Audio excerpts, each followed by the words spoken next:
ना जाने ऐसे कितने स्टूडेंट्स होते हैं जो कि एग्जाम के अंदर पढ़ के सब कुछ जाते हैं, बट एग्जाम के प्रेशर की वजह से एग्जाम के दौरान सब कुछ भूल जाते हैं। आधे घंटे बाद कुछ चीजें भूल जाएंगे, 2 घंटे बाद कुछ और भूल जाएंगे। इतना ज्यादा प्रेशर होता है एग्जाम के अंदर, इतना ज्यादा डर होता है एग्जाम के अंदर, जिससे कि उन्हें जो क्वेश्चंस आते भी होते हैं ना, वो गलत करके आते हैं। 2 or 3 times it happened that I couldn't complete my paper even though I knew a lot of the answers. अगर आप एग्जाम में काम माइंडेड होकर जाते हैं, शांत एकदम, अगर आपका दिमाग शांत है तो ये मान के चलिए कि आप ज्यादा स्कोर करने वाले। सो हाय एवरीवन, मेरा नाम है Prashant, mentor of thousands of students. अच्छा, अगर मैं आज आपसे ये बोलूं कि आप अगर एग्जाम के अंदर ये 5 गलतियां करके आओगे तो आपके 5 से 10 नंबर कम हो सकते हैं। उनके शायद बहुत ज्यादा शॉकिंग लग रहा होगा। इसको एक छोटे से एग्जांपल के साथ समझाता हूं। आपके साथ ऐसा कितनी बार हुआ है कि आप पढ़ के गए हो, आपको आता भी सब था, बट एग्जाम के अंदर इतना ज्यादा प्रेशर, इतना ज्यादा डर, जिसकी वजह से आप जो आंसर आते थे वो भूल गए या तो आंसर्स को गलत लिखकर आ गए। अच्छा, ये नहीं हुआ तो ये तो पक्का हुआ होगा कि एग्जाम के प्रेशर की वजह से आपका जो पेपर है वो छूट गया होगा। कितने स्टूडेंट्स के साथ ऐसा हुआ है? अगर आपके साथ ऐसा हुआ है तो अभी वीडियो पॉज करके कमेंट के अंदर यस लिख देना। अगर आपके साथ ऐसा नहीं हुआ है तो कमेंट के अंदर नो लिख देना। अब ये जो प्रॉब्लम है ना, बहुत बड़ी प्रॉब्लम है, क्योंकि मुझे पता है 95% से ज्यादा स्टूडेंट्स का आंसर इसके लिए यस आने वाला है। और इसी चीज को मैं एक छोटी सी स्टोरी के साथ समझाता हूं। ये कहानी है 2 स्टूडेंट्स की। हम 2 स्टूडेंट्स को एग्जाम्पल के तौर पे ले रहे हैं। एक है हमारा रोहित, जो कि एक टॉपर स्टूडेंट है, जो कि सब कुछ पढ़ के जा रहा है, रिवाइज भी कर रहा है, क्वेश्चन प्रैक्टिस भी कर रहा है, सब कुछ कर रहा है, प्रीवियस ईयर क्वेश्चन भी कर रहा है, सब कुछ कर रहा है। और एक तरफ है हमारा बैक बेंचर मोहित। ये दोनों जुड़वा भाई थे। मोहित जो था वो बैक बेंचर था। वो पढ़ता तो था बट ज्यादा नहीं पढ़ता था, है ना, थोड़े बहुत क्वेश्चन करके गया और उसने ऐसी कोई खास पढ़ाई भी नहीं करी थी। बट इन दोनों ने एग्जाम दिए और जब इनके एग्जाम का रिजल्ट आया, सब लोग शॉक हो गए, क्योंकि इन दोनों की जो परसेंटेज थी वो ऑलमोस्ट सेम आई। तो सब शॉक हो गए और सब आए मोहित के पास और सवाल पूछने लगे, यार मोहित एक बात बता, तूने तो ज्यादा पढ़ाई नहीं करी, रोहित ने तो बहुत ज्यादा पढ़ाई करी, उसने क्वेश्चन बैंक लगाया, प्रीवियस ईयर क्वेश्चन करा, सब करा, बट तूने उतनी प्रैक्टिस नहीं करी थी, बट फिर भी तेरे मार्क्स रोहित के बराबर कैसे आ गए? तो मोहित ने बताए 5 मिस्टेक्स जो कि रोहित ने करी थी। तो सब शॉक हो गए और सब पूछने लगे, यार ऐसी कैसी मिस्टेक्स हैं, हमें भी बता दो ताकि हम भी अपने मार्क्स इंक्रीज कर लें। तो उसने बोला, ध्यान से सुनना, क्योंकि पहली मिस्टेक, रोहित को एग्जाम से पहले आप सबने कैसे देखा था? रोहित क्या कर रहा था एग्जाम से पहले? सबने बोला था क्या कर रहा था, मतलब एक्चुअली में वो क्या कर रहा था, जब वो स्कूल से अपने बस में जा रहा था, एग्जाम हॉल की तरफ जा रहा था, तो वो क्या कर रहा था? तो सबने बोला, यार जो रोहित था ना, वो तो हाथ में एक बुक लेकर पढ़ाई करते करते जा रहा था, है ना, वो बस में भी बैठा हुआ था तो भी वो पढ़ रहा था, रिवाइज कर रहा था, और वो एग्जाम के लास्ट मोमेंट तक, 1 मिनट तक भी पढ़ते पढ़ते एग्जाम हॉल के अंदर गया है। तो मोहित ने बोला हाँ, और यही सबसे पहली मिस्टेक है। नंबर 1 मिस्टेक जो कि मोहित ने बताई वो है लास्ट मिनट स्टडी। अभी आपको शॉक लगा होगा सुन के, बट ये सबसे बड़ी मिस्टेक है। जो स्टूडेंट्स आपने देखे होंगे ना, ऐसे कितने स्टूडेंट्स हैं जो कि एग्जाम हॉल के अंदर जाने से पहले बुक हाथ में लेते रहते हैं, रिवाइज करते रहते हैं, है ना, अपने दोस्तों से पूछते हैं कि यार तूने कितना पढ़ा यार। वो तुम्हारा एक दोस्त आके बोलता है, यार वो वाला एक क्वेश्चन है ना, ये बहुत ज्यादा इंपॉर्टेंट है, हमारे टीचर ने बताया, फिर तुम वो भी पढ़ने लग जाते हो। ये सारी चीजें होती है ना, इससे पता क्या होता है, आपका जो कॉन्फिडेंस लेवल होता है ना, वो डिक्रीज होता है। इस वजह से लास्ट मिनट स्टडी तो कभी नहीं करनी। एग्जाम से 24 घंटे पहले ज्यादा नहीं पढ़ना, थोड़ा बहुत रिवाइज करो, और जब तुम एग्जाम हॉल में जा रहे हो उससे 1 घंटे पहले तो कुछ नहीं पढ़ना, किताबों को हाथ मत लगाओ, और किसी भी दोस्त से बात नहीं करनी, क्योंकि अगर तुम किसी दोस्त से बात करोगे तो तुम्हारा दोस्त बोलेगा, यार तूने ये चीज पढ़ी क्या यार, ये एग्जाम में पूछी जा सकती है। और अगर बाई चांस तुमने नहीं पढ़ी होगी तो उसी समय पर तुम्हारा कॉन्फिडेंस यहां से यहां पर आ जाएगा और तुम सेल्फ डाउट करने लगोगे कि यार मैंने तो सच में नहीं पढ़ी यार, अगर ये सच में आ गया तो मैं क्या करूंगा। होता है ना। तो यही सबसे पहली मिस्टेक है जो कि रोहित ने करी, बट मोहित ने नहीं करी। मोहित एक दिन पहले मोहित ने ज्यादा पढ़ाई नहीं करी। तो फिर सबने पूछा मोहित से कि मोहित तूने क्या करा? तो मोहित ने बताई एक बड़ी ही मस्त स्ट्रैटेजी, जिसको मोहित ने बोला SR स्ट्रैटेजी। S का मतलब है स्लीप और R का मतलब है रिवीजन। मोहित ने बोला, एग्जाम से 1 दिन पहले मैंने सिर्फ 2 काम करे। मैंने नींद ली, मैंने 10-10 घंटे की नींद ली, और मैंने रिवाइज करा, ठीक है। और एग्जाम हॉल में घुसने से पहले 1 घंटे पहले मैंने नहीं किसी दोस्त से बात करी, मैं बस शांत रहा, खुद से ही चीजों को रिवाइज करते रहा। मैंने कोई भी बुक वगैरह कुछ भी नहीं देखी, किसी दोस्त से बात नहीं करी, और डायरेक्टली मैं एग्जाम हॉल के अंदर बैठ गया, जिससे कि मेरे अंदर जो कॉन्फिडेंस है वो इंक्रीज होता गया। और एग्जाम के अंदर जो सवाल मुझे आते थे, मैंने बहुत अच्छे से उन सवाल को अटेम्प्ट करे, और जो नहीं आते थे वो भी अच्छे से अटेम्प्ट करे। तो ये है पहली मिस्टेक जो कि आपको नहीं कर। चलो अब दूसरी मिस्टेक की तरफ बढ़ते हैं। तो मोहित ने बोला, अगली मिस्टेक ध्यान से सुनना, अगली मिस्टेक है पेपर प्रेशर। तो सबने बोला पेपर प्रेशर मतलब? तो मोहित ने समझाया, देखो हुआ क्या ना, कि जैसे ही रोहित ने पेपर को देखा रोहित ने पेपर को देखा तो उसने देखे शुरू के 3 सवाल, और वो जो 3 सवाल थे वो थोड़े टफ सवाल थे। अब उनको देखते ही रोहित के साथ क्या हुआ, रोहित के अंदर टेंशन हो गई। रोहित को डर लगने लगा कि यार मैं तो सब कुछ पढ़ के आया था यार, ये 3 सवाल तो मुझे आते ही नहीं।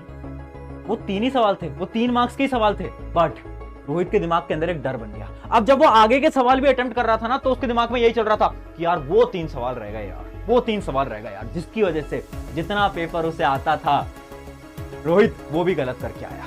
अब यहां पर एक चीज ध्यान से सुन लेना, आप चाहे कोई भी एग्जाम दे रहे हो, एग्जामिनर क्या करते हैं, शुरू के जो क्वेश्चंस होते हैं उनको थोड़े टफ बनाते हैं। पता है क्यों?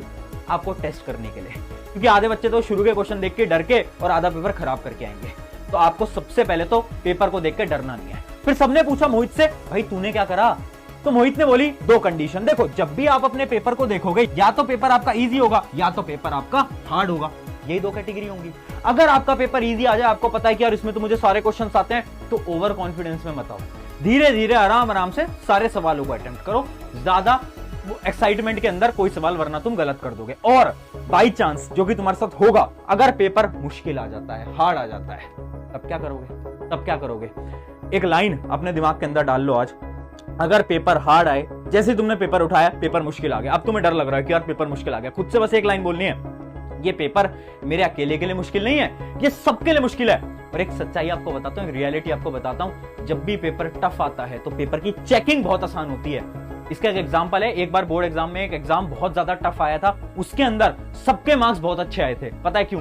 क्योंकि जब पेपर बहुत टफ आता है तो क्या करते हैं एग्जामिनर्स, जो आपकी कॉपी चेकिंग है उसके अंदर आपके बहुत ज्यादा नंबर इंक्रीज कर देते हैं। तो अगर पेपर हार्ड आएगा तो सबके लिए हार्ड है, अगर पेपर इजी आएगा तो धीरे धीरे आराम आराम से अटेम्प्ट करना है, एक्साइटेड नहीं होना है। और ये थी मिस्टेक नंबर 2, जो कि किसने करी थी? रोहित ने करी थी। बट भाई तुम्हें नहीं करनी, ठीक है? फिर सब बच्चे खुश हो जाते हैं और फिर वो बोलते हैं, मोहित यार एक बात और बताओ, अब तीसरी मिस्टेक की तरफ बढ़ते हैं ना, 2 मिस्टेक तो बता दी। तो मोहित ने बताई अब मिस्टेक नंबर 3, जो कि है फोकस मोर ऑन आंसर्स।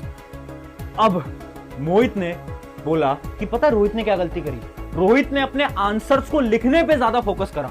तो सबने बोला हाँ यार, आंसर्स को लिखने पे तो फोकस करना होता है बोर्ड एग्जाम के अंदर।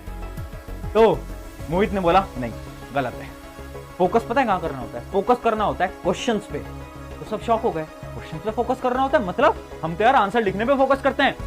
रोहित ने बोला कभी कभार क्या होता है ना कि हम एक्साइटमेंट के अंदर क्वेश्चन को ध्यान से नहीं पढ़ते और उसका आंसर गलत लिख के आते हैं, किसी को समझ नहीं आया। फिर उसने एक एग्जांपल दिया, वो एग्जांपल तुम्हें दिखाता हूं। जैसे कि एक एग्जांपल है 5 properties not related to metal. अब तुम एक्साइटमेंट के अंदर पेपर दे रहे हो, अब ये जो वर्ड है ना नॉट, तुम इसको पढ़ना भूल गए, और जैसे ही तुमने इसको पढ़ना भूले वैसे ही क्या हुआ, आपका जो क्वेश्चन का मतलब है वो बदल गया। समझ पा रहे हो? तो क्या होता है ना, कभी कभार क्वेश्चन को आपको 2-3 बार पढ़ना पड़ेगा, क्योंकि क्वेश्चन के अंदर कुछ वर्ड्स ऐसे छुपे होते हैं। नॉट, ये जो शब्द है ना, ये ऐसे आता है आपके एग्जाम के अंदर और आपको पता भी नहीं चलता। इस वजह से आंसर पे फोकस मत करो, ज्यादा फोकस क्वेश्चन पे करो, क्योंकि अगर तुम क्वेश्चन समझ पाओगे तभी तुम आंसर को लिख पाओगे। अगर तुम क्वेश्चन ही गलत समझ रहे हो, तुम्हें लग रहा है क्वेश्चन में ये पूछ रहा है जबकि पूछ कुछ और रहा है, तो आंसर तो वैसे ही गलत हो गया ना दोस्त। तो सबसे बड़ी गलती जो कि किसने करी? रोहित ने। वो पढ़ के सब गया था, बट उसने क्वेश्चन नहीं पढ़े ध्यान से। उसने क्वेश्चन एक बार पढ़ा जल्दी जल्दी में और आंसर लिखना स्टार्ट कर दिया, जबकि उसे क्वेश्चन 2 से 3 बार पढ़ने चाहिए थे। और यही तुम्हारे लिए क्या है टिप नंबर 3, क्वेश्चन को 2-3 बार पढ़ो, उसके बाद सवाल को लिखना शुरू करो। ये थी हमारी मिस्टेक नंबर 3। अब आगे बढ़ते हैं। अब मोहित बोलता है मिस्टेक नंबर 4 और 5 सबसे ज्यादा इंपॉर्टेंट है, ध्यान से सुन लेना, क्योंकि मिस्टेक नंबर 4 क्या है? Final paper revision. मोहित ने बोला कि पता है जो रोहित था ना, रोहित, उसकी सबसे बड़ी प्रॉब्लम क्या थी ना कि वो पेपर को देख के इमोशनल हो जाता था। तो सबने बोला इमोशनल मतलब ये कि तुम्हारे साथ भी ऐसा होता होगा। कुछ क्वेश्चंस जो कि तुम्हें आते हैं, मान लो क्वेश्चन है जो कि 2 मार्क्स का है और तुम्हें वो आता है, अब तुम क्या करोगे? उसके ऊपर टाइम लगाओगे, उसको प्यारे प्यारे तरीके से लिखोगे, धीरे धीरे उस आंसर को लिखोगे, और वो 2 नंबर के आंसर को तुम पूरा पेज भर के आते हो। क्यों? क्योंकि तुम्हें वो आंसर आता है ना? करते हो ना? कितने स्टूडेंट्स ऐसा करते हैं, जो सवाल तुम्हें आता है उसके अंदर तुम सब कुछ लिख के आने की कोशिश करते हो, जबकि सवाल 2 नंबर का ही है। उससे क्या होता है? पेपर छूट जाता है। और यही गलती रोहित ने करी।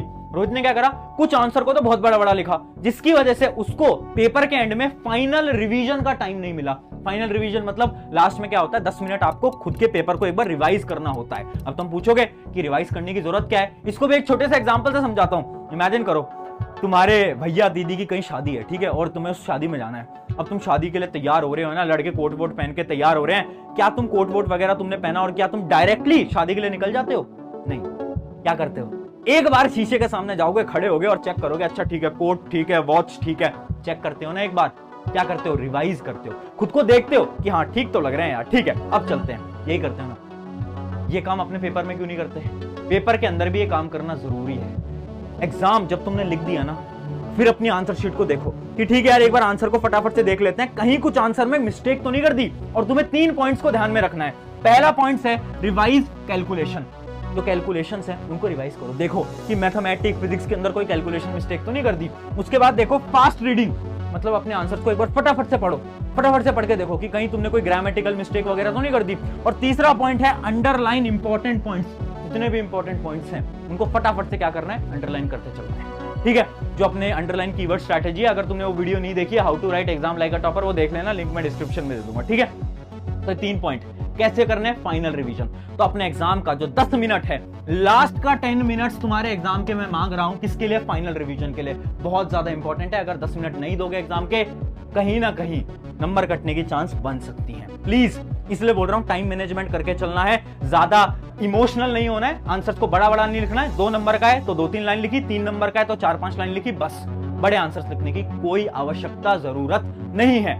ये थी हमारी 4 प्रॉब्लम। अब सब खुश हो गए और सबने बोला यार मोहित, तूने बोला था 5वीं प्रॉब्लम बहुत इंपॉर्टेंट है, एक बार 5वीं प्रॉब्लम और बता दे। तो मोहित ने जब 5वीं प्रॉब्लम बोली तो सब शॉक हो गए, क्योंकि 5वीं प्रॉब्लम पता है क्या है? 5वीं प्रॉब्लम है हमारी वाटर बॉटल।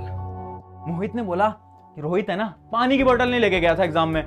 सब शॉक हो गए, यार क्या बेवकूफ इंसान है, पानी की बोतल से क्या हो रहा है, नंबर कैसे कट रहे हैं। फिर मोहित ने समझाया साइंटिफिक फैक्ट। साइंटिफिक फैक्ट समझना, पानी जो होता है वो आपके ब्रेन से डायरेक्टली रिलेटेड होता है। आपका जो ब्रेन होता है वो 75% पानी का बना होता है। अब होता क्या है, एग्जाम के अंदर आपको कोई आंसर याद नहीं आ पाता ना, पता है वो क्यों होता है? क्योंकि आपके जो ब्रेन के न्यूरॉन्स हैं वो कनेक्ट नहीं कर पा रहे होते उस समय पर। और वो किस वजह से कनेक्ट नहीं कर पाते? जब आप डिहाइड्रेटेड होते हो, आपकी बॉडी के अंदर जब पानी की कमी होती है।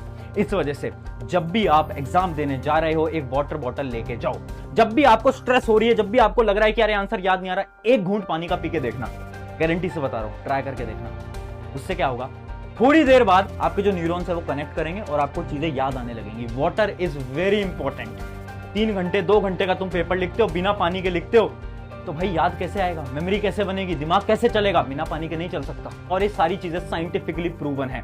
और ये सुन के सारे स्टूडेंट शॉक हो गए और सब स्टूडेंट्स को पता चल गया कि हाँ यार, इस वजह से जो मोहित है वो कम पढ़ के भी टॉपर रहा और जो हमारा रोहित था वो ज्यादा पढ़ के भी टॉपर नहीं बन पाया। तो 5 मिस्टेक्स आपको याद रखनी है, ये बहुत ज्यादा इंपॉर्टेंट है। और मैं आपको गारंटी से बोलता हूं 5 से 10 नंबर आपके एग्जाम के अंदर बदल जाएंगे अगर आपने इन 5 गलतियों को ध्यान रखा और इनमें से एक भी गलती नहीं करी। तो आई होप आपको वीडियो से मदद मिली होगी। अगर मदद मिली है, अपने दोस्तों के साथ, क्योंकि एग्जाम का टाइम चल रहा है, शेयर कर दो, उन्हें बता दो इन 5 गलतियों के बारे में। अपने क्लास ग्रुप्स के अंदर, इवन अपने टीचर्स के साथ भी शेयर कर सकते हो, ताकि टीचर्स और लोगों तक इस चीज को शेयर कर पाए। शुक्रिया एवरीवन, मेरा नाम है प्रशांत, मिलते हैं नेक्स्ट वीडियो के अंदर। Take care.